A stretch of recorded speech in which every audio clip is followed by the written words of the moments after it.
It was one of those rare, sunny afternoons that felt like an invitation to drop everything and simply enjoy life. The kind of day where the sun's warmth seeps right through your skin. The gentle breeze carries a soft promise of peace, and the water on my ranch lake glistened like a million little diamonds dancing just for me. I had been waiting for a break like this after a crushing month of endless meetings and long workdays that ran deep into the night. My private lake, nestled comfortably on my own sprawling property, had always been my haven, the one place where I could disconnect from the chaos and remember why I worked so hard in the first place. So naturally, I decided to finally pull my boat out of the shed, hitch it up, and bring it down to the water's edge. There was a sort of quiet excitement bubbling inside me as I parked near the boat ramp I'd built myself years ago. I could almost hear the laughter and see the memories of past summers when family and friends would gather around, fishing poles in hand, coolers loaded with drinks, kids squealing with delight as they jumped off the dock into the refreshing water. It was a slice of paradise I had carved out for myself through sheer grit and years of hard work. As I began to back the boat down the ramp, checking my mirrors and taking it slow to line everything up just right, I felt that familiar spark of anticipation. I imagined cutting through the still waters, maybe tossing a line in to see what I could catch, or simply drifting under the sun, listening to the soft slap of waves against the hull. But apparently, that simple pleasure was too much for certain people to tolerate. Because while I was busy unstrapping the boat and preparing to launch it, a white SUV rolled up, its tires crunching on my gravel drive like an unwanted alarm clock shattering a dream. At first, I paid it little mind. People occasionally took wrong turns, ended up on my long private road, and then quickly realized their mistake. I expected the same here. But when the car stopped and a pair of stiff-looking individuals stepped out, clipboards and stern expressions in hand, it was clear this was no accident. They introduced themselves, rather curtly, as members of the HOA board from the neighboring community that bordered one side of my property. I almost laughed. The HOA and I had crossed paths before, mostly through letters stuffed in my mailbox warning of supposed infractions that didn't even apply to me, because, quite simply, I wasn't under their jurisdiction. I didn't pay them dues, didn't follow their codes, didn't attend their meetings. I owned my land outright, free and clear, with water rights that had been grandfathered in long before their subdivision was ever a sketch on a developer's desk. Still, it seemed that today they felt brave enough to test their reach. One of them, a woman with tightly pursed lips and eyes that never quite met mine, started questioning why I was bringing a boat down to their lake. I blinked, genuinely puzzled for a moment, before it dawned on me. They truly thought this body of water, fed by springs that rose entirely on my land and pooled exclusively within my property lines, somehow belonged to them by proximity alone. I tried to keep my tone polite as I explained, carefully, that the lake was entirely contained on my acreage, maintained at my expense, stocked with fish for my wallet. They exchanged a look I couldn't quite read, annoyance, perhaps embarrassment, before doubling down. They claimed there were community restrictions on motorized watercraft, that my boat might violate noise ordinances, and even implied it was unsafe without HOA inspection. It was a surreal moment.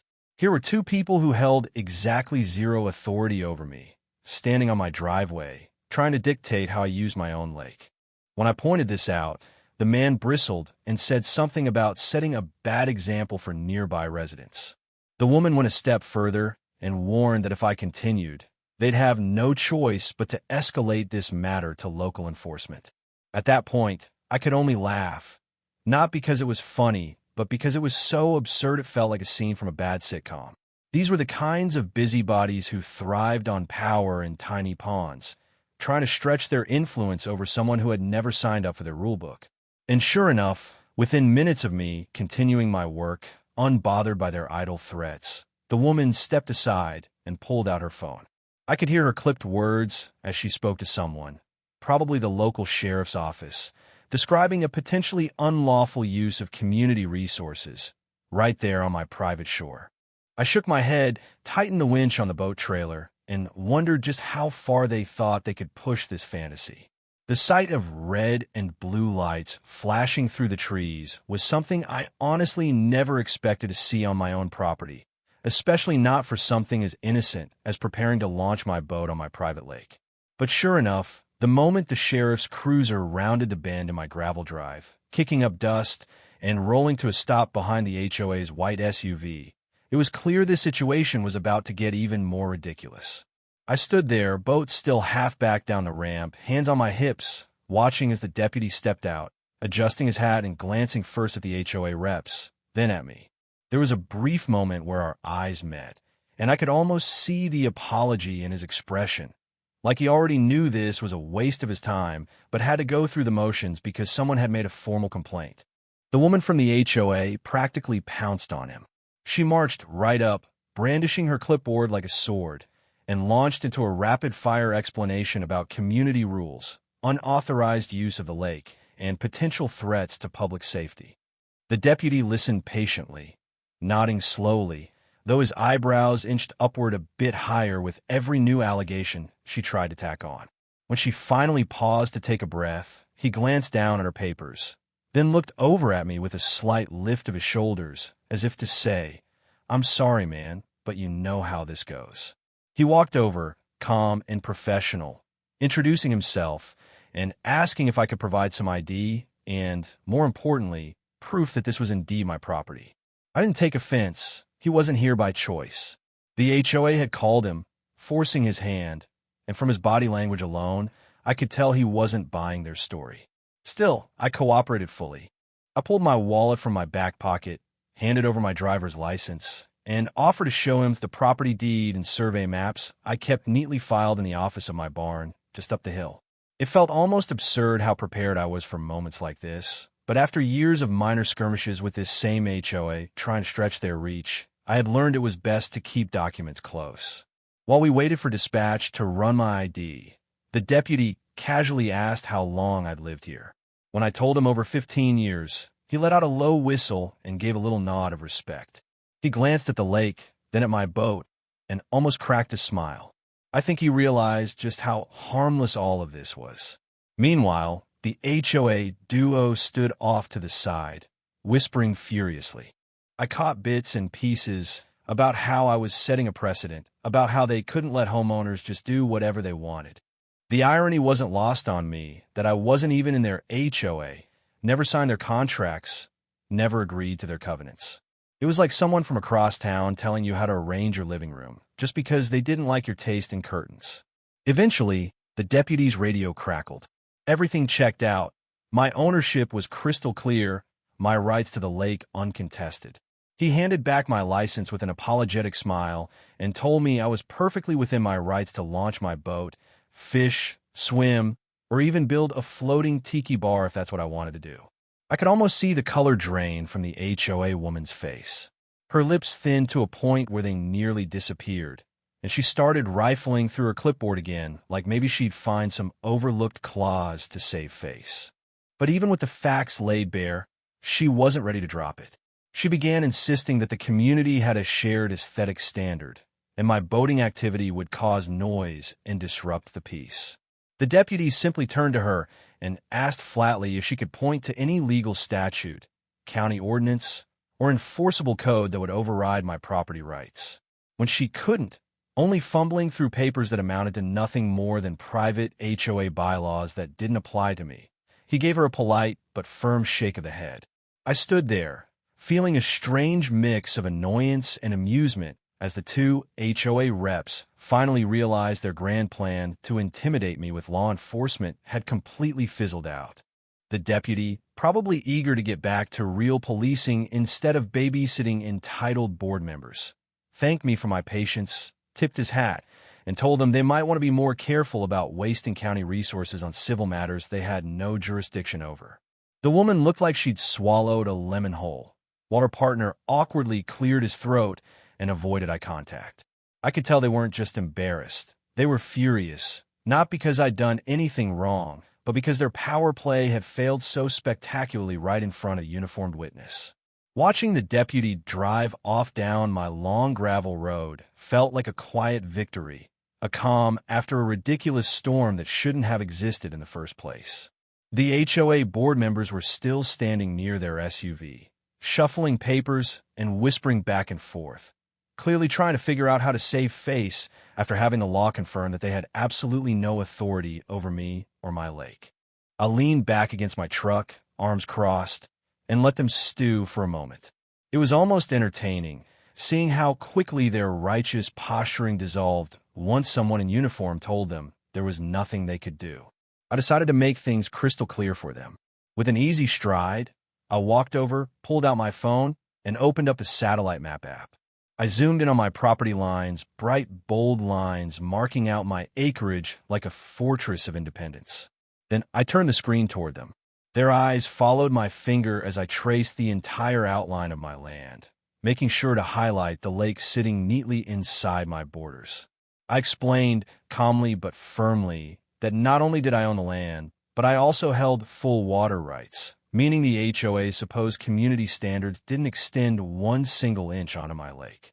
The woman tried to interrupt, mumbling something about how lakes often fell under shared easement laws or environmental agreements. I almost laughed. I told her that would be true if the lake crossed multiple parcels or if public agencies had any claim here. But they didn't. The entire water body was a naturally fed spring pond that never left my boundaries, fully documented in county records going back nearly 100 years. I even pointed out that the last time anyone tried to dispute that, long before these HOA board members ever bought their homes, the courts had ruled clearly in favor of private ownership. Her partner looked increasingly uncomfortable. He was shifting his weight from foot to foot, not meeting my eyes, clearly wishing he could teleport out of this awkward mess. Meanwhile, the woman's face had gone an interesting shade of pink, equal parts embarrassment and indignation. But what could she say? Facts were facts, deeds were deeds, and the law was the law. Watching her sputter and flip through her clipboard again, as if some magical paragraph would suddenly appear to prove her right, was almost painful. Still, I wasn't trying to be cruel. I simply wanted to drive home a point that apparently needed to be etched in stone. I told them I respected the need for order and community guidelines inside their own subdivision.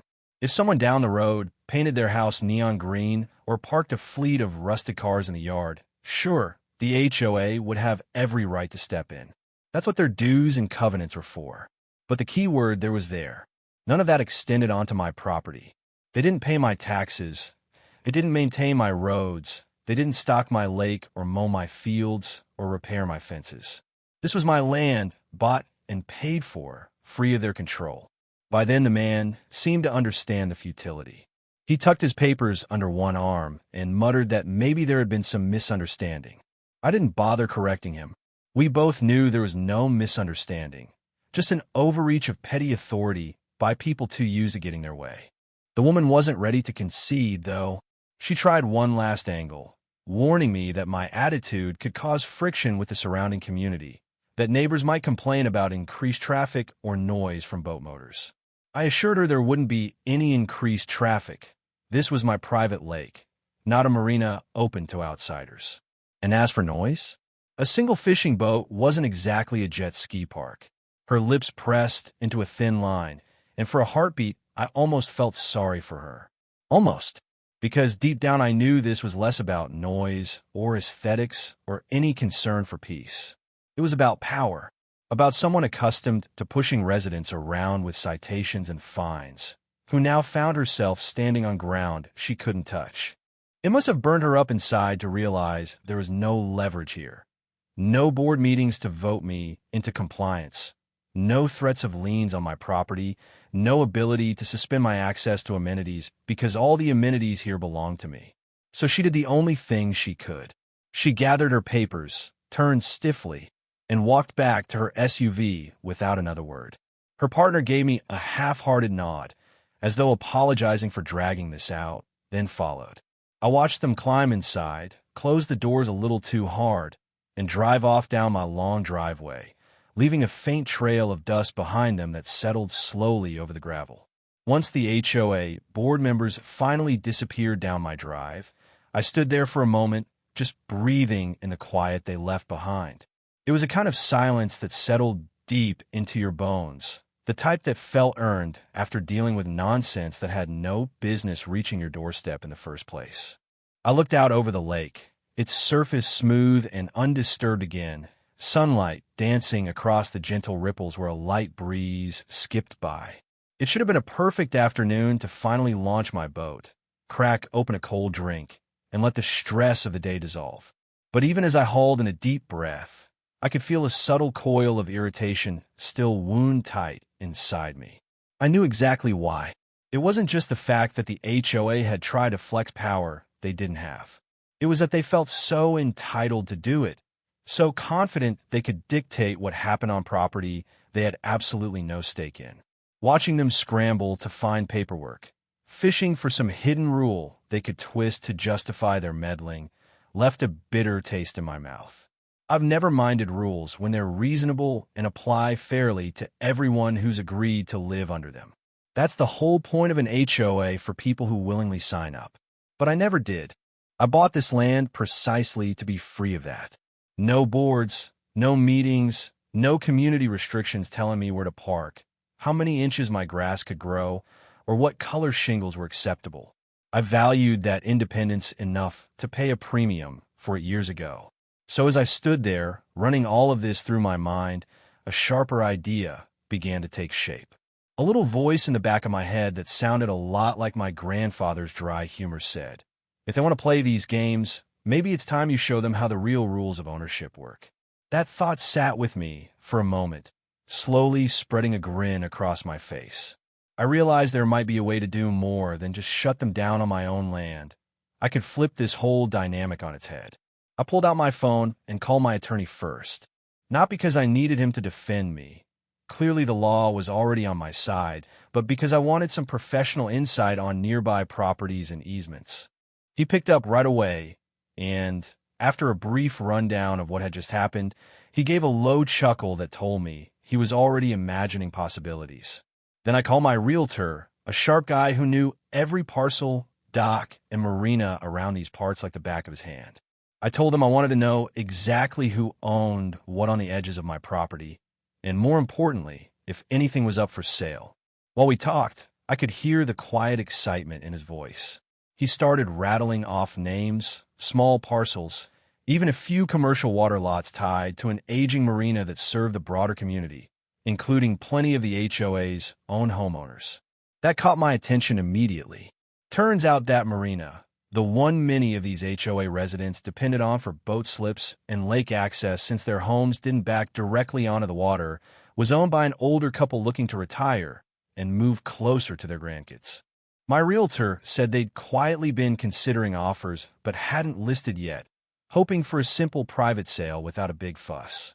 Hearing that, a new spark of opportunity lit up inside me. I could almost picture the look on that HOA woman's face if she ever found out I controlled not just my own lake, but the place her neighbors relied on to enjoy it themselves. It wasn't about petty revenge, at least not entirely. It was about making sure that next time they thought about trying to bully someone with threats and false authority, they'd remember exactly how powerless they really were when it came down to actual ownership and rights. So I told my realtor to arrange a private meeting with the marina owners as soon as possible. I didn't care if it was the same evening. I'd clear my entire schedule for it. He promised to make the calls and get back to me.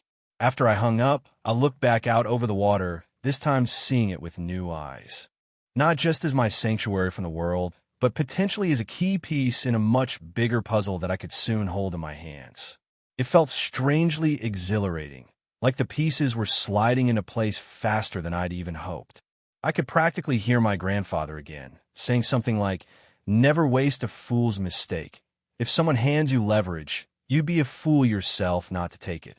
That old-school mindset had served me well more than once in life, and I had a hunch it was about to do so again. I didn't bother launching the boat just yet. Instead, I went up to the house, poured myself a strong cup of coffee, and sat by the big front window overlooking the lake with my phone close at hand, waiting for the callback that might set an entirely new chapter into motion. It didn't take long for my phone to buzz with a return call from my realtor, his voice carrying an unmistakable current of excitement. He'd reached the Marina owners, and they were more than willing to meet that very evening. Apparently, they'd been quietly hoping for a clean, straightforward transaction without involving a swarm of agents, inspectors, and curious neighbors poking around. The timing couldn't have been more perfect. Within an hour, I was cleaned up, paperwork folder in hand, and heading out to meet them at the little Marina office that sat on the edge of the water, about 10 minutes down the winding county road from my own ranch gates. Driving there, I couldn't help but think back to the smug certainty in the HOA reps' faces earlier that afternoon, how they thought they could simply steamroll me because they were used to homeowners folding under pressure. It was amazing how quickly that illusion of power fell apart when stacked against real ownership, real deeds, and real money. But now I was on the cusp of taking things a giant step further. If everything lined up, by the end of the night, I wouldn't just be the private landowner they couldn't boss around. I'd be the guy who literally controlled the most critical asset tied to their precious community, lake access. When I pulled up, the marina looked just like it always did. Rows of boats bobbing gently in their slips, a faded wooden sign that had stood for decades, welcoming weekend fishermen and local families, and a gravel lot scattered with pickups and trailers. It was humble, nothing like some glossy resort marina, but it was the kind of place people loved for its simplicity and long-standing local ties. The owners, a friendly older couple named Mark and Linda, greeted me with warm handshakes. They led me into their small, cozy office where nautical charts, family photos, and decades of fishing tournament plaques lined the walls. We sat down at a round wooden table that looked like it had seen thousands of cups of coffee and just as many stories swapped across it. I got straight to the point. I explained that I was a local landowner, that I had deep respect for what they'd built here, and that I understood they were thinking about stepping away to spend more time with their grandkids. Their eyes softened at that, and I could tell how much this place meant to them, not just as a business, but as a lifetime of memories and community ties. I told them I wasn't some developer looking to bulldoze everything and put up condos. I intended to keep the marina running much as it was, maybe give it a little polish and care, but preserve its legacy. I wanted to offer them a direct, private sale that could close fast, no headaches, no drawn-out negotiations, no spectacle that would turn into small-town gossip for weeks on end. They traded a look that spoke volumes. Relief, mixed with a bittersweet acknowledgement that maybe it really was time to pass the torch. Mark finally leaned back, scratched his chin, and said he liked the sound of that. They'd had a few nibbles from larger outfits over the years, but none of them felt right. Those buyers all had big plans that didn't include local fishermen or the families who'd been coming here for generations. Linda added that it mattered to her who took over, that it be someone who understood the lake, respected it, and wouldn't turn it into a carnival. We spent the next hour going over preliminary figures, walking the docks, talking through the infrastructure, the boat slips, the little bait shop, the fuel pumps, even the long-standing handshake agreements with nearby residents for seasonal slip rentals.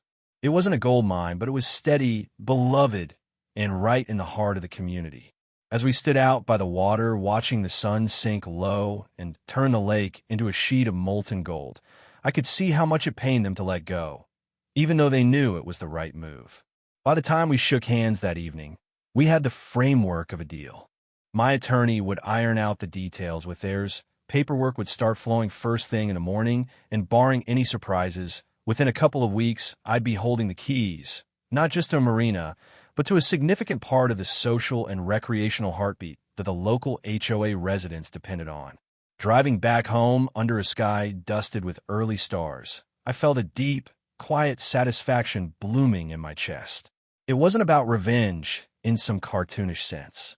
It was about security, leverage, and turning an afternoon where I'd been treated like a trespasser on my own land into a moment that shifted the entire balance of local influence. I pulled back up to my house, parked, and stepped out into the soft night air, feeling the weight of everything that had just happened settle in like a promise of even bigger changes to come. A couple of weeks later, everything was finalized. The ink on the contracts was barely dry. The county records freshly updated with my name, replacing Mark and Linda's on every title and operating license tied to that marina. It felt strangely surreal, like I had gone from defending my rights on my own lake to suddenly being at the helm of a place that was almost an institution in this area. When the last signature was down and the final handshake given, I could see the relief in Mark and Linda's eyes. There was sadness there too, naturally, but mostly a weight lifted, the kind that comes when you finally let go of something you've nurtured for so long and trust it's in good hands. I promised them I'd take care of it, keep its local soul intact, and they believed me. That meant something. Almost immediately, word began to spread. It's a small community, and the kind of place where little changes ripple outward faster than any newspaper could ever print them. I hadn't even gotten around to announcing anything publicly before people started piecing it together. Regulars at the Marina noticed new paperwork posted, new names on seasonal lease agreements, even subtle shifts in who was signing the checks. It didn't take long for the HOA board to catch wind. I half expected another formal letter to show up in my mailbox, full of careful legalese and veiled attempts at regaining a semblance of control, but what actually happened was more telling. The first approach came quietly, in the form of a polite email from one of the HOA board members. Not the same stiff-backed woman who had tried to scold me by my lake that afternoon, but another member who seemed a bit more pragmatic. The tone was all friendliness and neighborly concern, asking if we could sit down sometime soon to discuss community interests surrounding marina operations. I could practically hear the delicate balancing act in his wording, tiptoeing around the fact that they no longer held the upper hand in any sense. I agreed to meet, curious more than anything. A week later, we sat across from each other at a small cafe in town, steaming mugs of coffee between us, sunlight streaming through old leaded windows. He tried to keep it light, talking about local fishing tournaments, youth boating clinics, the shared pride everyone had in the lake. But after a while, the real topic surfaced. Concern from the HOA about maintaining access, slip rates, and special event permissions they'd grown accustomed to under the old owners. They were clearly anxious. Their residents depended heavily on that marina for their summertime fun, their kids' lakeside birthdays, their evening pontoon cruises. Without the marina's goodwill, they'd lose not just convenience, but a big selling point for their expensive homes that boasted lake privileges in every glossy brochure. It struck me how quickly the balance of power had pivoted. A few weeks before, these were the same people who thought they could threaten me with citations and law enforcement on my own property.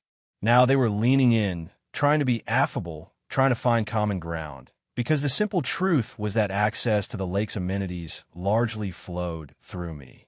That wasn't something I intended to exploit in some cartoonishly villainous way. I love this lake, this community too, even if I wasn't under their HOA thumb. But it was clear they finally understood that real authority didn't come from clipboards and stern letters. It came from actual ownership, from deeds and water rights and marina slips that families had already booked for the summer. Our conversation circled gently around long-term dock maintenance, local fishing stocks, cooperative cleanup days. I let them know I wasn't planning sweeping changes. Prices would stay fair, the same friendly dock hands would be there to help tie up boats, and the community events the HOA liked to host could absolutely continue, provided they coordinated with my new marina manager and respected property protocols. It was a subtle reminder. These privileges weren't automatic. They were goodwill gestures extended by the owner, by me. When I drove home that afternoon, I thought about how differently things might have turned out if the HOA had simply approached me with basic respect that first day by my boat ramp. If they hadn't called in the sheriff, tried to flex rules that didn't exist, maybe they wouldn't be in the position now of needing to tiptoe carefully around my terms. It wasn't about revenge. It was about them finally understanding the limits of their power and seeing firsthand what real leverage looked like. I pulled back up to my ranch feeling an unexpected sort of peace. The lake shimmered under the sun just as it always had, unbothered by the politics playing out around it. My boat sat by the dock, ready for another easy afternoon on the water, a reminder of the simple pleasure that had started this entire chain of events. And while the HOA might still posture and hold their little meetings to draft letters and proposals, they now knew exactly where their boundaries ended and mine began, both on paper and in practice.